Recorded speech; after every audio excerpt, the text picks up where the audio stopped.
February महिन्याचं नियोजन सुद्धा आम्ही त्या पद्धतीनं करत आहोत। डिसेंबर महिन्याचा जो हप्ता आहे हा साधारणपणे आपण 25 डिसेंबर ते 30 डिसेंबर या कालावधीमध्ये वितरित केलेला होता। या महिन्याचा जानेवारी महिन्याचा म्हणजे नवीन वर्षाचा पहिला जो लाभ आहे DBT आहे ते 26 जानेवारीच्या आत त्याची सुरुवात ही आम्ही करत आहोत। आणि साधारणपणे या महिन्यामध्ये जो आकडा आहे जर 1-2 लाखाचा जर फरक झाला तर। नमस्कार, सर्वप्रथम सर्व लाडक्या बहिणींचं आपल्या चॅनलवर स्वागत आहे। बघा, जसं की आपण कालच सांगितलं होते की पैसे तुम्हाला जानेवारीच्या शेवटच्या आठवड्यात म्हणजे 26 जानेवारीच्या आसपास भेटतील। तर आता आदिती तटकरे जे आहेत महिला व बाल कल्याण मंत्री त्यांनी स्पष्ट केले आहे की पैसे हे तुम्हाला 26 जानेवारीच्या आधी भेटणार आहेत। परंतु त्यांनी हे देखील सांगितलं आहे की भरपूर महिला योजनेतून बाहेर निघल्या आहेत। कोणत्या महिला असणार आहे यादी जाहीर झालेली आहे अपात्र महिलांची। तर कोणत्या अपात्र महिला असणार आहेत जिल्ह्यानुसार यादी आली आहे समोर, ती यादी देखील आपण पाहणार आहोत। त्याचबरोबर कोणत्या जिल्ह्यात पहिल्यांदा पैसे वाटप सुरू होणार आहे आणि तुम्ही योजनेत असणार का नाही, तुम्ही तुमचं नाव कसं चेक करायचं आहे, तुम्हाला पैसे येणार आहेत का नाही। 1500 रुपये येणार आहेत, 2100 रुपये येणार नाही। तुम्हाला आधीपासून सांगत होतो 1500 येणार आहेत, 1500 आता सुद्धा येणार आहेत। तर बघा, आता तुम्ही नाव देखील तुमचं पाहू शकणार आहात। आता तुमच्या यादीत नाव आहे का नाही हे देखील जिल्ह्यानुसार यादी जाहीर झाली आहे। अतिशय महत्त्वाचा व्हिडिओ असणार आहे। जरी पैसे वाटप सुरू झाली परंतु तुमचे नाव जर यादीत नसेल तर तुम्हाला पैसे येणार नाहीत, कारण की आता ही योजना 1 महिना 2 महिना नाही, पूर्ण 5 वर्ष चालू राहणार आहे।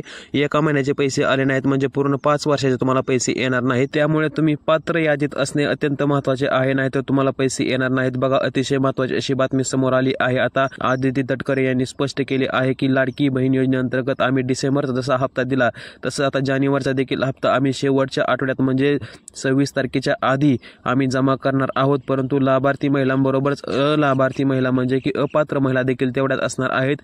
यादी देखील समोर आली आहे।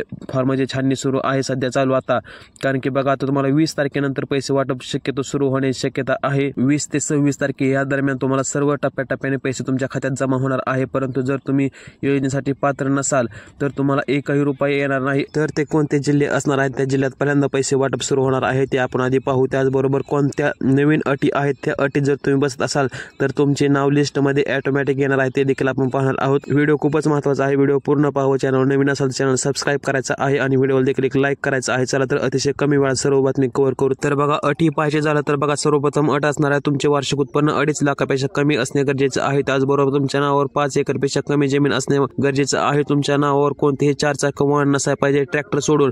ह्या जे तुम्हाला अटी सांगत आहे या अटीत तुम्ही बसत असाल तरच तुमचे नाव यादीत येणार आहे। त्याचबरोबर सर्वात महत्त्वाची अट म्हणजे की तुमच्या घरात कोणीही आमदार खासदार नसाय पाहिजे किंवा तुमच्या घरात कोणीही सरकारी नोकरी नसाय पाहिजे आणि तुम्ही रहिवासी ही महाराष्ट्र राज्यातील असाय पाहिजे। आणि शेवटची अट असणार आहे ती म्हणजे की तुम्ही दुसऱ्या कोणत्याही योजनेचा लाभ घेत नसावा। लाडकी बहीण योजनेअंतर्गत तुम्ही सर्व फक्त लाडकी बहीण योजनेचाच लाभ घेत असाल तरच तुम्हाला पैसे येणार आहेत। जर तुमचे नाव दुसऱ्या कोणत्या यादीत दुसऱ्या कोणत्या योजनेत जर आढळले तर तुमचा लाडकी बहीण योजनेचा जो हप्ता आहे तो कॅन्सल करण्यात येणार आहे, 1ही रुपये येणार नाही। तर आपण पाहू कोणते जिल्हे असणार आहेत, त्या जिल्ह्यात पहिल्यांदा पैसे वाटप सुरू होणार आहे। तर बघा, तुम्हाला जसं की माहितीच असेल की लाडकी बहीण योजनेअंतर्गत सर्व पैसे DBT माध्यमातून येणार आहेत आणि DBT माध्यमातून एका दिवसात सर्व महाराष्ट्राला पैसे पोहोचणे शक्य नाही। त्यामुळे पैसे वाटप टप्प्याटप्प्याने होणार आहे, परंतु सर्वांना पैसे येणार आता 1-2 दिवस मागे पुढे होऊ शकते। त्याचबरोबर पहा, एक महत्त्वाची बातमी म्हणजे की पैसे जे आहे विभागांतर्फे वाटप होणार आहे। कोणत्या विभागात पहिल्यांदा पैसे येणार आहेत ते आपण पाहू।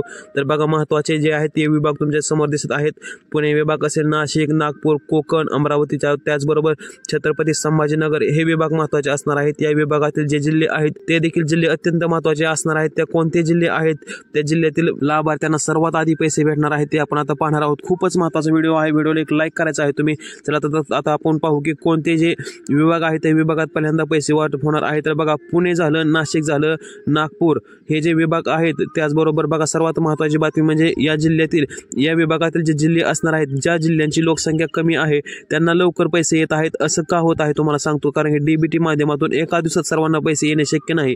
तसं तर सर्व महाराष्ट्रभर ही योजना पोहोचत आहे, सर्व राज्यातील सर्व लाभार्थ्यांना पैसे जमा होणार आहेत। परंतु 1-2 दिवस मागे पुढे होऊ शकते, कारण की एका दिवसात सर्वांना पैसे शक्य नाही पोहोचणे। लाडकी बहीण योजनेअंतर्गत फक्त लाडकी बहीण योजनेचाच नाही तर DBT माध्यमातून दुसऱ्या देखील योजनेचा लाभ हा लाभार्थ्यांपर्यंत पोहोचवला जात असतो। त्यामुळे एका दिवसात सर्वांना पैसे येत नाहीत, 2-3 दिवस मागे पुढे होऊ शकतो। परंतु सर्व लाडक्या बहिणींच्या अकाउंटवर, पात्र लाडक्या बहिणींच्या अकाउंटवर पैसे 100% येणार आहेत। आणि आता आपण पाहू सर्वात महत्त्वाची बातमी म्हणजे की यादी कुठे पाहायची आहे। तर बघा, यादीसाठी तुम्ही जर तुमचे नाव जे मी आता अटी सांगितली त्या अटीमध्ये जर तुमचे नाव असेल किंवा तुम्ही या अटीत बसत असाल, पात्र असाल योजनेसाठी, तर तुम्ही दुसऱ्या कोणत्या योजनेचा लाभ लाभ घेत नसाल आणि सर्वात महत्त्वाचं म्हणजे तुम्ही महाराष्ट्रातील रहिवासी असाल तर तुम्हाला 100% या योजनेचा लाभ भेटणार आहे. जर तुम्ही काय 2 नंबर केलं नसेल म्हणजे की काही जणांनी 2-2, 3-3 फॉर्म भरले होते व त्यांना पैसे देखील आधी येत होते.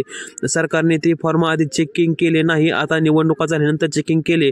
त्यावेळेस त्यांना समजून आले की काही जण योजनेचा गैरफायदा घेत आहेत. त्या महिलांचे फॉर्म फक्त बाद केले जात आहेत. सर्वांचे फॉर्म बाद केले जाणार नाही. जर तुम्ही अटीत बसत असाल तर तुम्हाला 100% पैसे येणार आहेत. परंतु त्याचबरोबर काही महिला अशा देखील आहेत त्यांनी स्वतःहून सांगितले आहे की आम्हाला योजनेचा लाभ नको आहे. आमचे वार्षिक उत्पन्न 2.5 लाखापेक्षा जास्त झाले आहे किंवा आम्ही राज्य सोडून दुसऱ्या राज्यात गेलो आहे किंवा आमच्या नावावर 4 चाकी वाहन आहे. त्यामुळे त्यांनी स्वतःहून योजनेतून नाव काढून घेतले आहे आणि काही तक्रार असेल तरच फॉर्म चेकिंग होणार आहे. त्यामुळे जर तुम्हाला आधी पैसे आले असतील आणि तुमचे जर अटीत आणि तुम्ही देखील बसत असाल तर तुम्हाला पुढचा हप्ता 100% येणार आहे. अधिक माहितीसाठी तुम्ही चॅनल सबस्क्राईब करून ठेवायचा आहे आणि व्हिडिओला देखील एक लाईक करायचा आहे कारण की लाडकी बहीण योजनेसंदर्भातल्या सर्व अपडेट मी तुमच्यासाठी सर्वप्रथम घेऊन येत असतो.